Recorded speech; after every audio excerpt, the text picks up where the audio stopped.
Well, it's an absolutely stunning late autumn, almost winter's morning. We've had a terrific frost last night. It had gone mild after a good fall of snow. Well, good by UK standards of about 2 to 3 inches locally.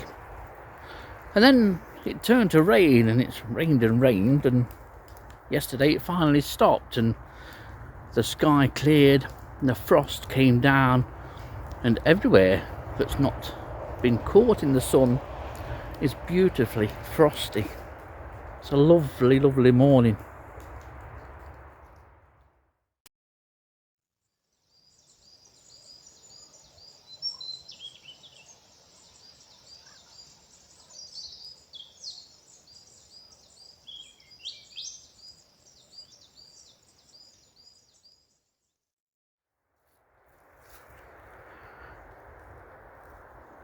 And because the sun is out and there is a little bit of warmth in the sun, it's now started to thaw that frost, and that takes the form of the mist rising in the distance. As you can see, it's one of those photographically beautiful times today, and that may well be the content of this video, but I am going to try and make a count of ladybirds on some of the pines, something I haven't done before. And I will be looking for one particular species, a very rare ladybird in Nottinghamshire, and a difficult one to catch up with.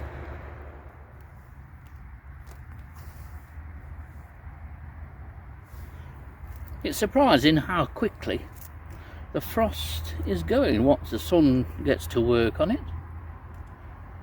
and the steam that rises from the frost as the frost thaws soon dissipates into this morning air. However, it's not until later on today, when we get some rain, which is forecast, that this puddle will become free of its icy confinement. The day is going to end very differently to what it started today. Just lovely effect that there is on here. It's just a shame the frost is going so quickly. Currently, as I arrived here a few moments ago, the temperature was 0.5. I imagine it's maybe a degree higher than that already. Now the sun's got to work, but it just creates a beautiful effect. It's great to be out. It's the first time I've been out in a few days, hence the reason I've been a bit quiet.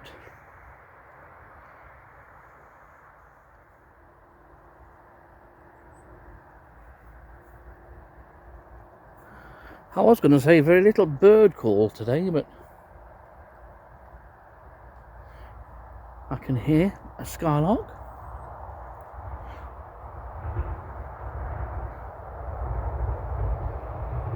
See if we can get away from the sound of the main road that is to my left, but I fear the sound may be difficult to get away from today. Nevertheless, it's not going to spoil this little jaunt here on Budbean. It's the pines on the left hand side of the screen that I want to look on, notably the smaller pines, because it's smaller pines which seem to hold the most overwintering ladybirds. 7-spot ladybirds took themselves away at the end of last year's growth, awaiting the time in March when the weather starts to warm up before they become active again. Sometimes really high numbers can occur, so we'll see if we can find anything, but I need to walk a bit further towards the light, so to speak.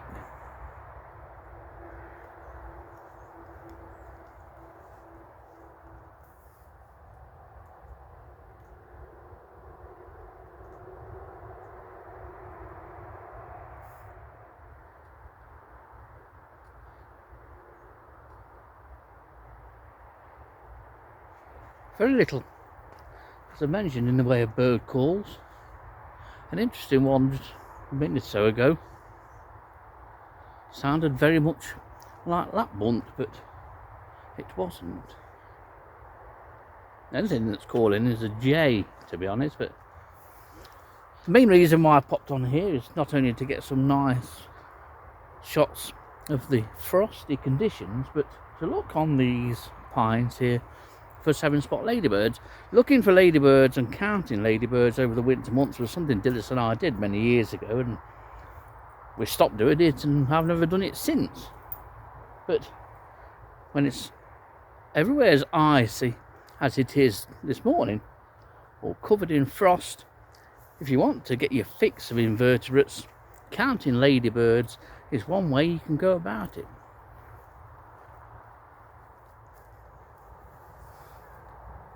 About a quarter of an hour ago, these young silver birches would have been totally white over with frost. A good old-fashioned hoar frost we've just had. It was an absolute corker.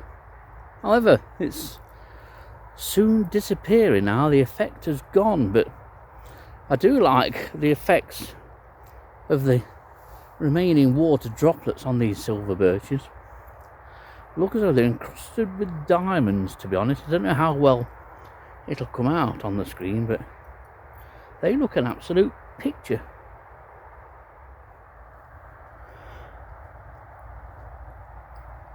Here's our first two towards this count.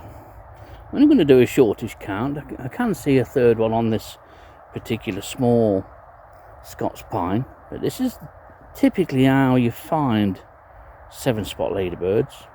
Occasionally you will find other species tucked in with them. 11-spot ladybird can be one. Occasionally Adonis ladybird, which is smaller, and a number of others. It's uncommon to find harlequin ladybirds in situations like this, but it's not unheard of. But the ladybird I'm particularly after is an absolute beauty, and it's the striped ladybird. It's an absolute corker of a thing.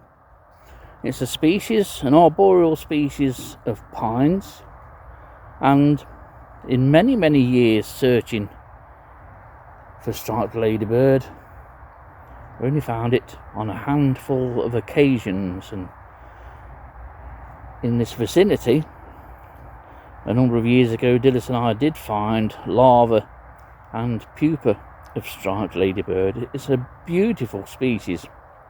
Probably our most striking ladybird that we have here in the UK. Hopefully we might find one of those. That would be a real joy to find them. But for now, we'll leave these two here. There's one just at the back here, and we'll see what else is on this bush. So we have 3 here.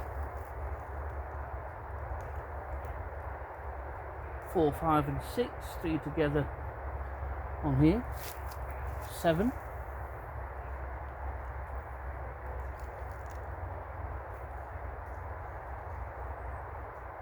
They're virtually always on the ends of the growing tips.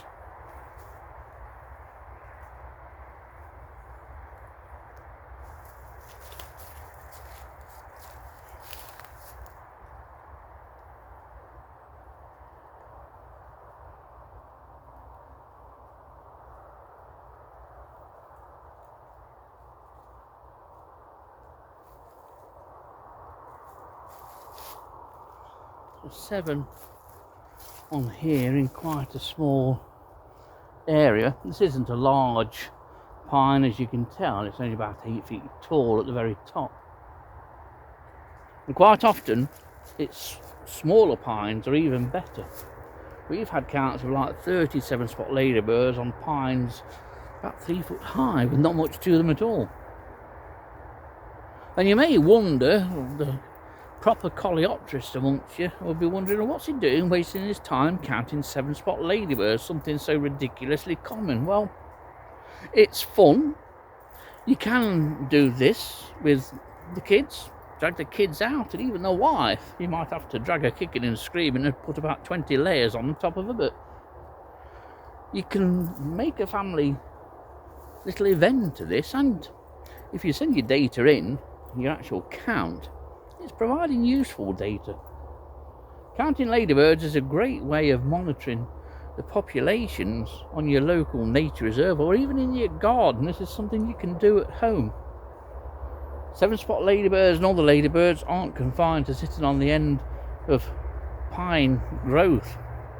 You can find them in the conifers at home, quite often on the fence or in the leaf litter. It's something well worth doing. It passes an hour on a winter's day. It gets you out and about a little bit, or even out into your garden. And as I say, most of all, it's fun to do. Nobody does it.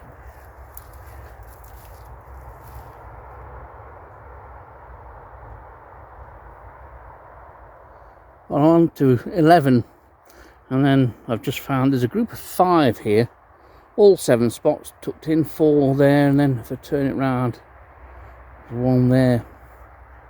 Sometimes, say, tucked right in amongst 7-spot ladybirds can be smaller species. Pine ladybird is one that often turns up. Occasionally heather ladybird on a heathland site such as this. So that's 16, I can see 17, 18. All seem to be on this sort of southwestern side of the tree, which is the sunniest side.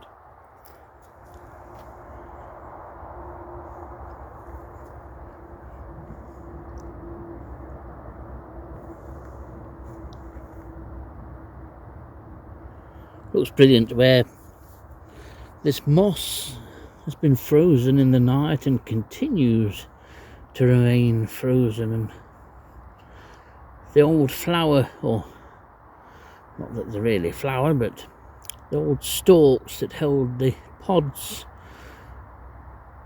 are all now decorated like little Christmas trees or little ice trees. It's a whole wonderful little world on these more bare patches of ground here on Budby.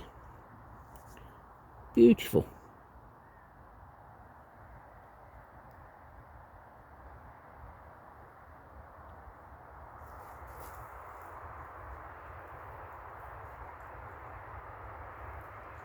Another thing about 7-spot ladybirds overwintering in situations like this is that they're usually on these outermost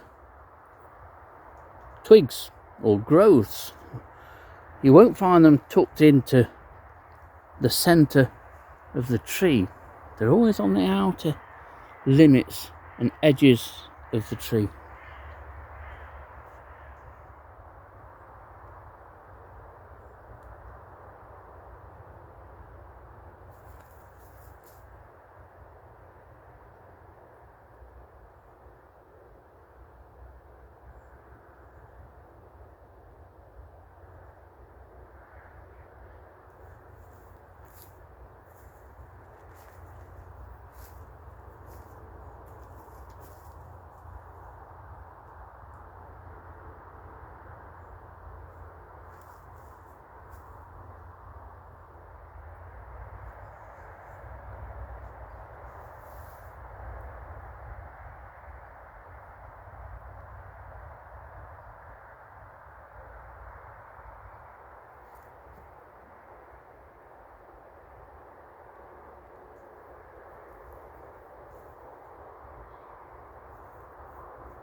Currently on 48.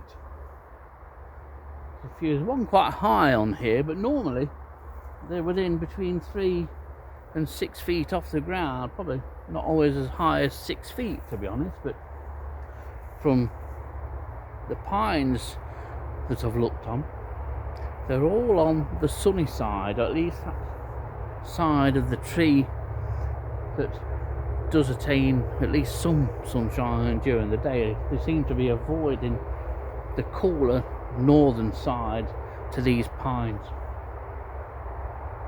It's a great way of passing an hour.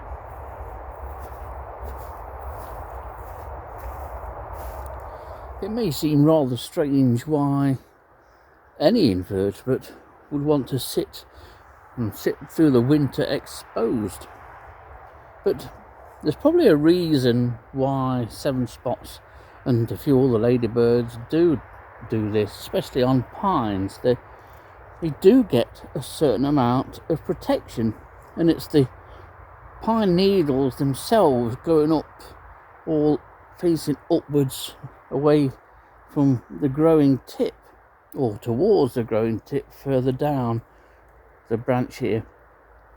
And although an hour ago this tree would have been completely iced over and frosted over, these ladybirds that do sit it out at the end of pine shoots will be given some protection by those pine needles. Those pine needles will be protecting next year's growth buds. And so seven spot ladybird to me is just utilising what the plant would do anyway. You will find them overwintering on clumps of heather sometimes, if that heather is quite tightly packed together. But on pines, maybe they're not as cold as we think, seven spots. I've just come away from the scrub pines here. Ended up with a total of 53 seven spot ladybirds, no other species, but I didn't really expect too many other species, but 53 is an easy count. If I continued, I would get several hundred, no doubt, if I carried and moved along. But I wanted to have a look at these mature pines. It's highly unlikely that I'm going to find striped ladybird, but you never know. You have to try these things. And this belt of pines at the moment is probably the warmest and driest part. Obviously underneath these trees it's protected from frost, so this would make a good overwintering site really. Although exposed to perhaps the worst or the wettest of the winter weather, on days like this is quite a sun trap. So we may find something, we may find a few seven spot ladybirds. But fairly recently under here I found a beetle, or several beetles, which were new to Nottinghamshire, and indeed it's a rare species UK wide, with only a few counties, maybe about 4 or 5 counties, holding records of this species. And it's, to be honest, it's a very dull affair and you can't see it. It's one of those that sort of retracts its head and keeps its head buried down and looks more like a seed, if anything. But anyway, it's rare, new to Nottinghamshire, not been in the UK too many decades, and it's a species called Nyctius meridionalis, and I found that under some sections of pine which had been felled a couple of years ago, and it has an association with fungi, so I may well have a look for some more. But that was a couple of weeks ago, and of course I will put some pictures of said beetle in, but it isn't spectacular at all. But it's a nice record for Nottinghamshire to have. The other county nearest to us that's got it is Lincolnshire. Lincolnshire has had records, so that's Nyctius meridionalis. But going back to striped ladybirds, under these trees at one time there used to be some very spindly young pines, really weedy affairs, about 6 or 8 feet high. The growth was very thin, but it seemed to be the chosen place for at least one female striped ladybird to lay a number of eggs, and we found a lot of mature larvae on the point of pupation. We took some pupa home to hatch them out, because striped ladybirds are real fine, to be honest. If I was to find striped ladybird today, it would mean more to me than finding Nyctius meridionalis. But those pines have gone, and it was obviously the right conditions here for striped ladybirds to lay and for larvae to grow. So my thinking is that maybe striped ladybird adults will be high up in these pines, possibly only to be brought down by winter storms and windy conditions. But we'll have a look along here. It's quite warm here, there's no frost, there hasn't been any frost in this particular bit. We'll see if we can turn anything up. Just have to show you this queen wasp tucked away, almost frozen under this loose bark of this fallen or knocked over pine tree. It never, no matter how many times I see instances like this, it never fails to amaze me, the whole process of hibernation and how these insects can get through it. They can just pretty much switch off for a number of months, get covered with dew and ice, and then just wake up when the temperature warms up. Never fails to amaze me. And this is either German wasp, Vespula germanica, or may even be common wasp, which is Vespula vulgaris. Fabulous. This queen that will have been here for a month or so now and has got another 3 or 4 months to go. So we'll put her back safely so she can continue with her hibernation. But it's just a miracle hibernation. It really is.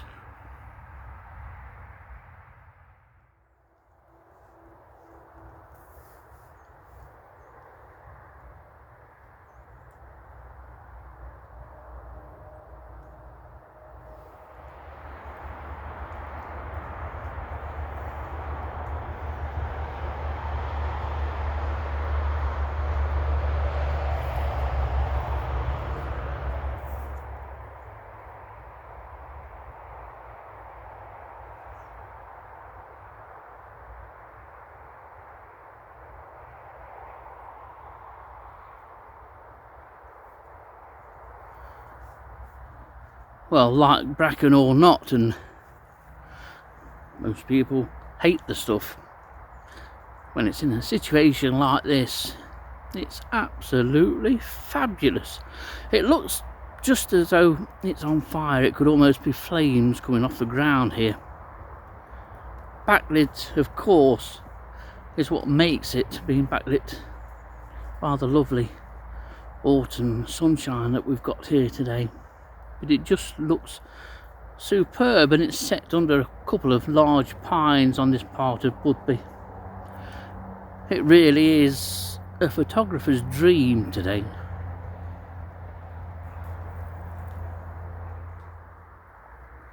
Just having a minute. This beautiful sunshine surrounded by this lovely golden brown bracken. Having a minute before I go home, because I've enjoyed the time that I've had here. It's a beautiful day, almost a clear blue sky, just a bit of high cirrus cloud, which may well be the onset of the frontal system that's going to come in later on. Found a few ladybirds, just goes to show you, even in the worst of the British weather, or the coldest of the British weather, you can still go out and find things. And while I've been plodding around, I've found the odd little interesting bit, but ladybirds were the order of the day. The humble 7-spot ladybird, Coccinella septempunctata. I love ladybird scientific names. And I love this sunshine. It's early December sunshine. A few more weeks, we'll be at Christmas. And then a week after that, it all starts again, a fabulous new year.